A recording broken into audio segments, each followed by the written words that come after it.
Bonjour les makers, c'est Smartful et aujourd'hui je vais vous parler de SvelteKit. Alors SvelteKit c'est quoi? SvelteKit c'est ici, quand on va sur Svelte. Donc j'ai fait une vidéo sur Svelte il y a pas longtemps, mais voilà, SvelteKit, je vous ai pas parlé de SvelteKit. Et SvelteKit qu'est-ce que c'est? Ça on peut se poser une question. Et en fait, SvelteKit, voilà, comme on le voit ici, all the CEO and progressive enhancement for server-side rendered app with the win of slick navigation. Bref, peu importe, mon anglais est horrible, mais bon. En fait, c'est l'équivalent de Next.js pour Svelte. Avant, ça s'appelait Sapper. Alors vous allez me dire, Next.js, c'est quoi? Next.js, en fait, donc c'est un framework React qui a l'avantage d'être hybride, donc faire du statique et du server-side rendering. Alors pourquoi? C'est principalement pour des notions de SEO. On voit, hein, il y a plein de trucs, mais le point important en fait de Next.js, c'est ça. Alors comme le SEO, je rappelle ce que c'est, le SEO, c'est... Je vous montre les showcases. Le SEO, c'est la recommandation par Google sur les moteurs de recherche. Et quand vous faites une application React, en fait, bah, vous avez une application qui est vide. C'est ce qu'on appelle une SPA, Single Page Application, parce que tout se fait en JS. Donc tout va se charger et se mettre en œuvre en JS. Bon, pour faire une application SaaS, par exemple, une application métier, c'est pas grave parce que bah, il y a uniquement, par exemple en B2B, vous avez besoin de gérer vos factures sur le web.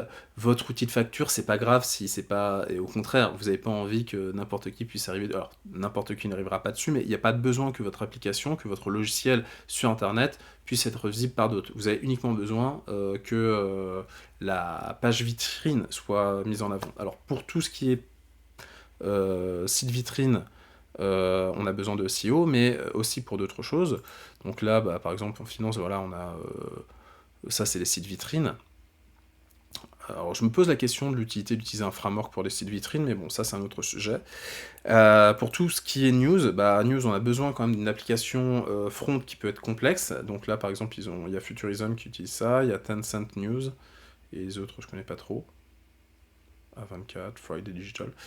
Voilà, tout ce qui est presse, on a besoin en fait de SEO parce qu'il faut que les articles soient visibles et on a besoin quand même d'avoir une certaine complexité pour gérer tout un tas de choses. Pour tout ce qui va être e-commerce, bien évidemment. Donc dans l'e-commerce, bon là ils mettent... donc par exemple, il y a des livres tout ce qui va être bah ouais, site de voyage, on a besoin de présenter différents voyages, donc ça reste dans l'e-commerce.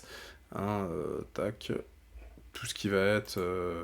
alors là, créative, bon pareil, hein, c'est site vitrine, entertainment, je crois qu'on a Hulu. Voilà, Hulu, c'est un équivalent de Disney+, de Netflix. Alors, Hulu, ça appartient à Disney, mais je crois que c'est pour le contenu un peu plus mature, un peu plus ado.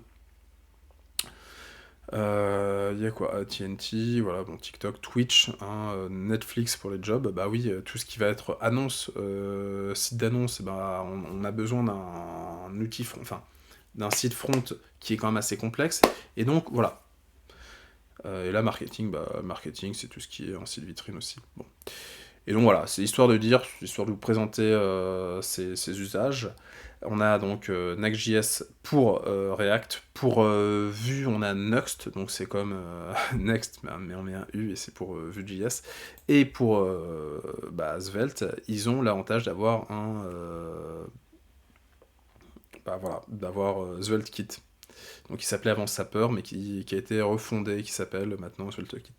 Voilà, donc c'était une petite présentation de ça, ça me semblait important de vous présenter ça, parce que si vous avez des projets qui ont besoin, par exemple, vous voulez faire un site e-commerce, bah c'est mieux que vos produits puissent être mis en avant, et donc vous avez besoin en fait de performer niveau SEO, et faire que du React, que du Vue, ou que du Svelte, ce serait pas pertinent, parce que bah voilà, Google ne le verra pas. Donc j'espère que ça aura été utile. Si vous aviez un projet et que ça vous aura donné 2-3 indications et éviter de faire des erreurs. C'était Smartful et je vous souhaite une excellente journée. Allez,